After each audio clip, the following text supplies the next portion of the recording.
All right, let's just forget everything you think you know about running. Seriously. We're not going to talk about just grinding out miles or pushing through pain today. Instead, we're going to start treating your body like the incredible high-performance machine that it is. And to do that, we're opening up the structural engineering manual to figure out how it all really works. So let's just start with a number that should really stop you in your tracks. 3 times. Every single step you take when you're running, your body is absorbing an impact force of up to 3 times your body weight. Yeah, you heard that right. 3 times your weight, stride after stride after stride. Okay, so now think about this. Over a marathon, that's something like 30,000 steps, 30,000 impacts. So the real question isn't if you'll break down, it's why. And the answer, it isn't just bad luck. An injury is almost always a predictable mechanical failure, happening under this massive cumulative load. And this brings us to maybe the single most important idea we're going to talk about today. Running injuries, they're rarely a problem with your cardiovascular engine. Your heart and lungs are usually fine. The problem is almost always a failure of your structural chassis. So, how do we fix this? Let's build a whole new mental model. We're going to construct what I like to call the biomechanical shield, a system that lets you run safely, sustainably, by actually respecting your body's true structural speed limit. So check out the contrast here, because this is huge. On one side, you've got what most of us do, forcing the pace. We're staring at our watch, trying to hit some arbitrary number. But on the other side, we have the biomechanical governor. This is a system that's constantly listening to your body's feedback, and it tells you how fast you are allowed to run safely, right now, on this day. One leads straight to injury, the other leads to a lifetime of running. So what is this biomechanics thing we keep talking about? Let's get a really clear definition. It is not about looking pretty or having good form for the sake of it. It is simply the art of distributing that massive impact load evenly across your entire kinetic chain. All your muscles, bones, tendons working together so that no single part gets overloaded and fails. That's it. It's a load management system.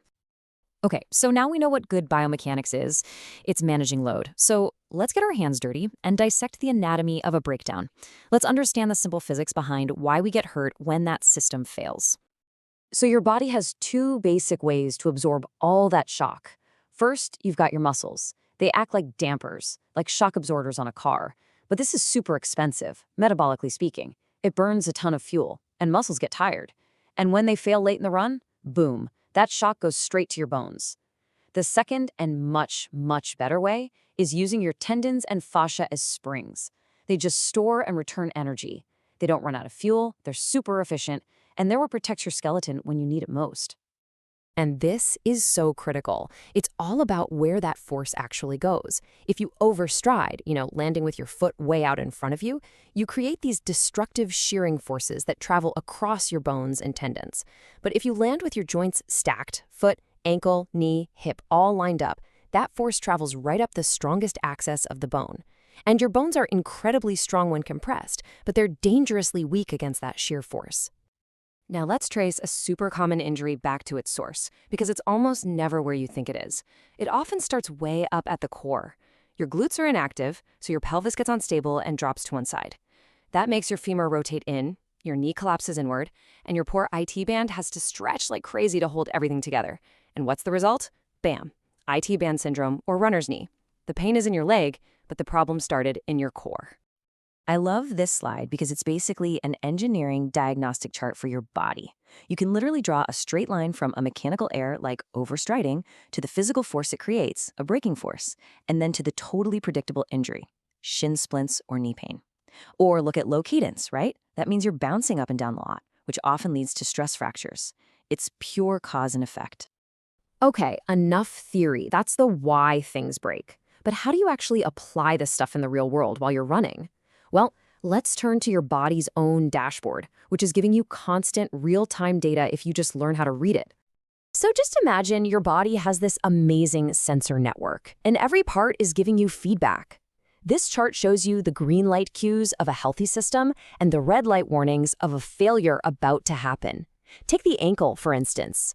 A healthy sign is that sharp, reactive pop off the ground. That's your green light. But a mushy, sinking feeling, that is a red light, my friend. That's a warning that you're at risk for Achilles issues. Your job is just to learn to listen. Okay, now for the part you've been waiting for, The operator's manual. This is your how-to guide, your step-by-step instructions for actually applying these concepts and running the system correctly both in training and on race day. First things first, your warm-up. And let's be super clear, this is not about hitting a certain pace. It's about booting up the system. So for the first 5 minutes, you just shuffle. You're just focused on tall posture and feeling that stable tripod on the ground. Big toe, little toe, heel. Then, for the next 5, you start to engage that ankle spring, drive the elbows. And only then, after 10 minutes, do you maybe increase your cadence a bit and just let speed happen as a natural result of good mechanics. So what about in a race? You want to go faster. But just trying harder is a trap. It just wastes energy. Instead, you layer in these mechanical cues. Level 1 is your cruise control. Just focus on being stable. Be a passenger. To get to marathon pace, level 2, you add stiffness. You focus on a quick ankle pop. And to really make a move, level 3, you add rotation. You engage your glutes to whip that leg back. See how that works? You're adding skill, not just brute force. All right, pop quiz. You're mid-race, and all of a sudden, you feel that dreaded calf tightening up. We've all been there. It's a classic signal that one part of the system is overloaded. So what do? The adjustment is immediate. You have to shift your brain. Stop thinking about pushing off your toes. Forget the calf exists. Instead, focus entirely on lifting your knee forward. That simple cue engages your glutes and your hips, and it takes the load right off that overworked calf muscle. Instantly. Okay, here's another one. You're running along, feeling good, and then ouch, a sharp pain right in the front of your knee. What's happening? I can almost guarantee you're overstriding. You're creating those destructive braking forces we just talked about. And a fix? Well, it reinforces a core principle of this whole thing. You just immediately increase your cadence. You take shorter, quicker steps. That's it. It naturally forces your landing to come back underneath your center of mass, and that eliminates the shear force on the knee. Problem solved, mechanically. We have covered a ton of ground here, the theory, the protocols, but now we come to the final challenge, the thing that makes this system actually work for you when you're exhausted and can only think about one thing at a time. I mean, let's be real. The reality of endurance running is that when you are deep in a race, your brain is toast. It's just low on fuel.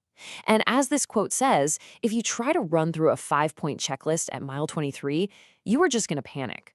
Your brain simply loses the ability to multitask under that kind of load. So this is it. This is your final challenge, and it's probably the most crucial takeaway from our entire chat. You need to figure out your emergency anchor. Which one single cue, maybe it's pop the ankle, or drive the elbows, or lift the knee, is the master switch for you? Which one instinctively pulls the rest of your form back into line when you can only focus on one thing? Find that, and you won't just be running anymore. You'll be operating the machine correctly. And that is the key to building your ultimate biomechanical shield.